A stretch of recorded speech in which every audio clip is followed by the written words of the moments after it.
Você sabe para que serve ou onde fica a Academia Alagoana de Letras? Pois o repórter Sérgio Torres responde essa pergunta. Confira na reportagem.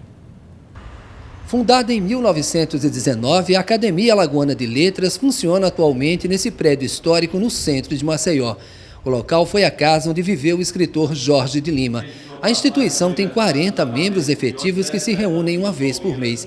Eles são conhecidos como imortais. Representa as letras de Alagoas, difunde tudo de bom que os escritores alagoanos fizeram, tem a oportunidade de ter contato com as escolas, repassar os ensinamentos que os nossos ilustres conterrâneos do passado deixaram. A perpetuidade do nosso nome na entidade que moramos. Autor de obras memoráveis como Invenção de Orfeu e Menino Impossível, Jorge de Lima tem um espaço dedicado somente a ele.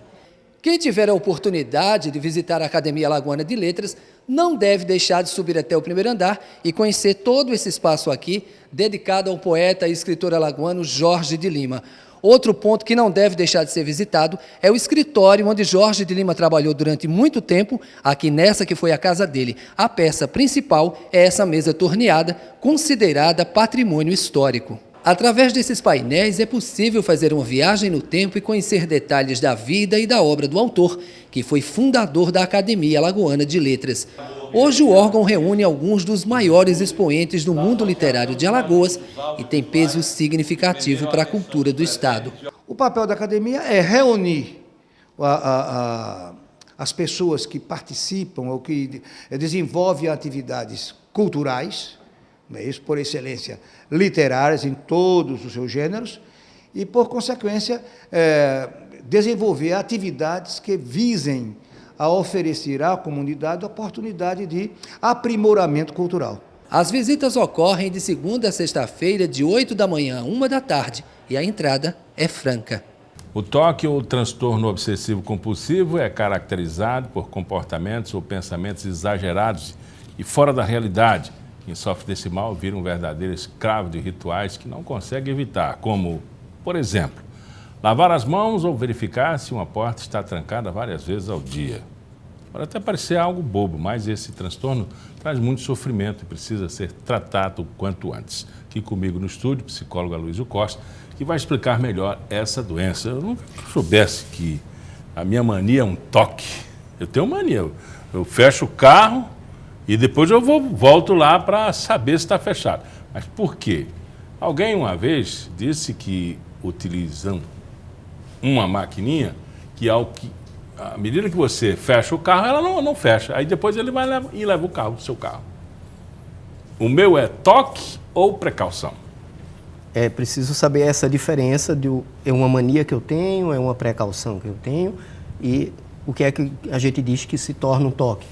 Quando você, em vez de só fazer uma conferência que te confirma, te assegura, você faz esse ritual. A gente diz ritual porque tu começa a repetir isso várias vezes, a ponto de que, por mais que esteja assegurado, tu ainda fica com um pensamento, que é importante entender isso, o pensamento de que há um risco, há um perigo na tua cabeça e pode o carro não ter fechado. Isso ocorre com outras situações das mais diversas quando a gente fala do toque. Então, é quando a coisa perde o controle. E aí perdeu o controle, geralmente é observado por terceiros, né? No geral, a pessoa nem se dá conta que foi lá conferir se a janela e a porta da casa estava fechada 20 vezes, 30 vezes. Mas os outros já começam a dizer, olha, né, alguns brincam, riem com a situação, outros não apontam e dizem, olha, isso não está correto, presta atenção. E nessa hora é hora da pessoa parar para dar a sacada, como a gente diz, dar a sacada e dizer, oxe, isso aqui não está legal. Quando a coisa de ritual do toque se torna muito mais severa, tem pessoas que acabam não conseguindo trabalhar, não conseguindo realizar nenhuma outra atividade, porque um ritual de uma coisa, tipo lavar a mão, porque fica o pensamento de que vai se contaminar, começa a ir para outras coisas. Então não é só lavar a mão, é lavar a mão. Agora eu tenho que, na hora de comer, prestar atenção se os talheres estão limpos, eu vou higienizar mesmo, já tendo lavado com álcool, e aí daqui a pouco é lavar a mão, é higienizar os talheres, daqui a pouco é ter que trocar 3 vezes 5 a roupa de cama para poder ir dormir, usar a roupa e acabou de usar a roupa, imediatamente tira porque já está suja e tem que usar. Daqui a pouco a coisa vai ganhando extensão na vida. E esse é o detalhe que precisa prestar atenção. Então começa a pessoa a deixar de funcionar no seu normal e os outros começam a perceber e apontar. Então apontou, é hora de buscar um apoio, uma ajuda aí profissional, no geral, psiquiátrica e psicológica. As duas coisas precisam ser associadas. Que é tomar medicação. Pode ser uma mania ou uma doença? Como é que se divide isso? A normalidade, a doença e a mania? Uma mania é uma coisa bem simples. Eu ter aquilo ali como um cacuetezinho que não atrapalha minha vida. A partir do momento que se torna toque é quando atrapalha a vida. Você deixa de realizar outras coisas. Você fica naquilo e aquilo também te incomoda porque você sabe conscientemente que não precisa mais, mas você tem que repetir. Por que repetir? É preciso que as pessoas entendam. É porque gera uma ansiedade dentro da gente e essa sensação ela só é aliviada com aquele ritual, fazendo aquilo. Só que muitas das vezes, aquilo que precisa ser feito é repetido muitas vezes e aí gera um tempo de desgaste muito grande para a pessoa. Então, a gente sempre diz, é quando eu deixo de funcionar no meu normal, quando eu começo a ver que há comprometimentos para outras áreas. E geralmente há uma negativa, não é? A pessoa que está com esse tipo de problema, ele sequer percebe. Né? Sequer percebe. Não, eu não tenho nada disso. E é importante entender assim, quando a gente fala de toque, as pessoas sempre imaginam rituais desse dentro de casa, mas o toque ele é bem mais amplo como toque, a gente chama de espectro do toque, e muitas vezes envolve o jogar de forma muito compulsiva, que é isso que a gente está falando no toque. Transtorno obsessivo. O transtorno é porque transtorna a vida da gente, incomoda, deixa a gente de fazer outras coisas. O obsessivo, a ideia fixa na cabeça, ou incômodo com aquilo que o ritual ajuda e alivia a ansiedade e nos acalma. E obsessão de repetir aquilo para que eu sinta uma sensação de alívio, já que gerou ansiedade, gerou um desconforto. Aí a gente vai ter o jogo, compra compulsiva, estar na internet por muitas horas e não se sentir bem quando deixa a internet. Então a gente vai ter aí hoje os jogos eletrônicos também muitas vezes entrando nessa linha, horas de jogo excessiva como outro traço, dentro do toque. Então o toque ele é bem amplo.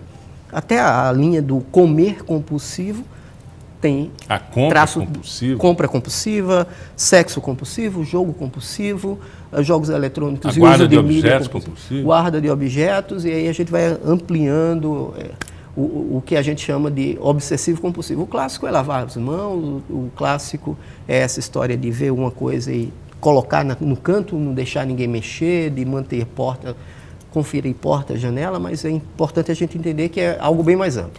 Como é o tratamento? O tratamento vai precisar que a pessoa busque apoio e os familiares e amigos precisam dar uma força para essa pessoa. Olha, tu não está legal, isso não é legal em você, está começando a atrapalhar a tua vida amorosa, a tua vida social com amigos, teu trabalho. Então, pensa em melhorar isso. Porque vamos pensar num tipo de pessoa que ela é muito organizada, arrumada. Isso é positivo para manter a casa limpa, arrumada.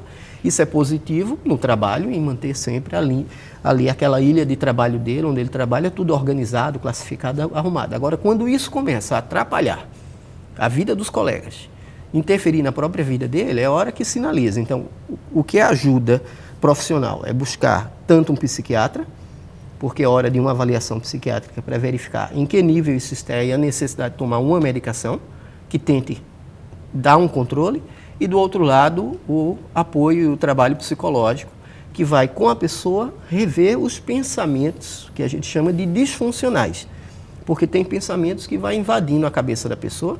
No geral, esses pensamentos são tidos como pensamentos negativos e uma tendência de catástrofe, e que para aliviar, o cara vai para a linha do ritual. E que ele precisa rever esses pensamentos, o quanto é real, consistente aquilo, e aquilo pode ocorrer ou não. Um exemplo de uma paciente minha, estudante universitária, ela pegava o ônibus para ir para a universidade, ela ficava com um pensamento fixo de que poderia ocorrer um assalto, um acidente de trânsito e que todos morreriam. Então, para aliviar, ela ficava rasgando as folhas do caderno. Depois de um tempo, isso voltando para casa, a mesma coisa. Ficava esse pensamento fixo. O que acalmava ela era rasgar a folha.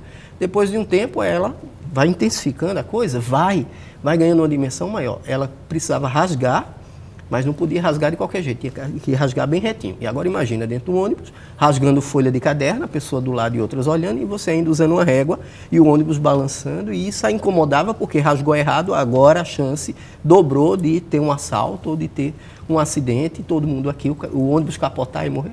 Como um ônibus a 60 por hora pode capotar? Há uma chance, mas é mínima, bora pensar isso. E aí trabalhar com o paciente esses pensamentos à medida que ele vai tomando uma medicação, que vai ajudando o cérebro a melhor se organizar e organizar aí os neurotransmissores, isso é o caminho. E aí é um tratamento que pode levar alguns meses, mas pode levar um tempo maior, depende do quanto o paciente e familiares ajudam para que ele vá reduzindo esse transtorno. Ele pode chegar a uma patologia, uma esquizofrenia, pode ser uma indicação disso. Porque tem muita gente que diz que ouve vozes, né? Esses já estão numa patologia, né? Na verdade, é uma característica de quando o pensamento começa a ganhar um volume muito maior. Não é exatamente que essa pessoa venha a ser esquizofrênica, tá? Ou ela vai tender a isso. Mas ela pode entrar num padrão de ansiedade. Na verdade, o que a gente está falando de toque, a gente está falando da ansiedade. E aí a ansiedade ela pode vir de um modo bem geral, que é a ansiedade generalizada, pode vir como toque, pode vir como medo de alguma coisa, que é o chamado medo específico, a fobia específica, pode vir depois de um assalto, que é o estresse pós-traumático, aquela experiência traumática que a pessoa viveu. Então, o que a gente tem ali é uma ansiedade, que quando ela ganha dimensões grandes, ela começa a produzir alterações corporais e no cérebro. E são essas alterações que muitas vezes levam algumas pessoas em algum momento a o que a gente chama de um quadro muito mais elevado, e aí começa a ouvir vozes, a ter sensações que isso é produzido no cérebro. Necessariamente não. Agora há certos riscos aí que é preciso dizer. Então, pacientes que têm toque, se não tratado logo, e se ele persistir aí com alguns anos, ele entra num quadro depressivo. E aí começa, além do quadro de toque, um quadro depressivo associado. Conversamos com Aloysio Costa, ele é psicólogo. Muito obrigado pela entrevista. Ok. Pauta Especial fica por aqui. Segunda-feira a gente volta a se encontrar às 11h30 da manhã e às 7 da noite em reprise. Ótimo fim de semana para você. Até lá.